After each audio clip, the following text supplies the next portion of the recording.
एक बार शैतान ने हमारे नबी हजरत मोहम्मद सल्लल्लाहु अलैहि वसल्लम से मुलाकात की थी। शैतान और हमारे नबी के बीच क्या बात हुई, आइए जानते हैं इस वीडियो में। एक बार हुजूर सल्लल्लाहु अलैहि वसल्लम मस्जिद से बाहर आए तो वहां शैतान खड़ा हुआ था। आप सल्लल्लाहु अलैहि वसल्लम ने फरमाया, ए इब्लीस, ऐसी क्या चीज है जो तुझे मस्जिद तक खींच लाई है? तो इब्लीस ने कहा, मुझे अल्लाह ताला ने आपकी खिदमत में हाजिर होने का हुक्म दिया है। तो आपने फरमाया, अल्लाह रब्बुल इज्जत ने तुझे मेरी खिदमत में हाजिर होने का हुक्म क्यों दिया है? तो शैतान ने कहा, अल्लाह ने मुझे इसलिए भेजा है कि आप मुंह से कुछ पूछे। तो आपने उससे कुछ सवाल पूछे और सबसे पहले आपने शैतान से पूछा, ए इब्लीस, तू मेरी उम्मत को नमाज पढ़ने से क्यों रोकता है? शैतान ने कहा, जिस वक्त आपका कोई उम्मती नमाज के लिए घर से निकलता है तो मुझे एक बीमारी घेर लेती है। फिर जब तक वो वापस नहीं आता मैं उसी बीमारी में मुब्तला रहता हूँ। फिर आपने उससे पूछा, तू उन्हें इल्म और दुआ से क्यों रोकता है? तो शैतान ने कहा, उनकी दुआ से मैं अंधा और बहरा हो जाता हूँ। मुझे उस वक्त शिफा हासिल होती है जिस वक्त वह फिरागत पाता है। फिर आपने शैतान से पूछा, तो उन्हें कुरान पढ़ने से क्यों रोकता है?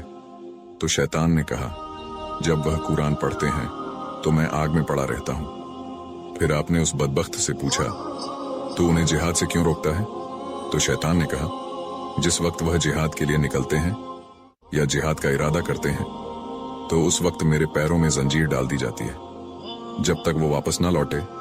इसी तरह जब वह हज के लिए जाते हैं तो उनकी वापसी तक मेरे पैरों में फंदा और पैरों में जंजीर डाली जाती है। और जब वो सदक़े का इरादा करता है तो मेरे सर पर कुल्हाड़ी चलती है जो मुझे ऐसे काटती है जैसे लकड़ियों को काटा जाता है। दोस्तों, शैतान हमारा खुला दुश्मन है। ये बात कुरान में भी अल्लाह पाक ने बताई है। शैतान ये सोचता है कि जिस तरह आदम अलैहिस्सलाम की वजह से वो जन्नत से निकाला गया था, उसी तरह आदम अलैहिस्सलाम की औलादें यानी हम भी जन्नत में दाखिल ना हो सकें और जहन्नुम में चले जाएं। इसलिए वो दिन रात कोशिश में लगा रहता है कि हमें राहें कक से भटका दे। अगर हमें शैतान के फितन से बचना है तो हमें हमारे नबी के तरीके से जिंदगी गुजारनी होगी और अल्लाह के हुक्म की तामील करनी होगी। जो कुछ भी मुश्किल नहीं है तो ज्यादा से ज्यादा यह कोशिश करो कि हमारी जिंदगी नबी के तरीके और अल्लाह के अहकाम को पूरी करते हुए गुजरे और शैतान कभी अपनी चाल में कामयाब ना हो सके। अल्लाह हमें शैतान की चालों और उसके धोखे से महफूज रखे। आमीन।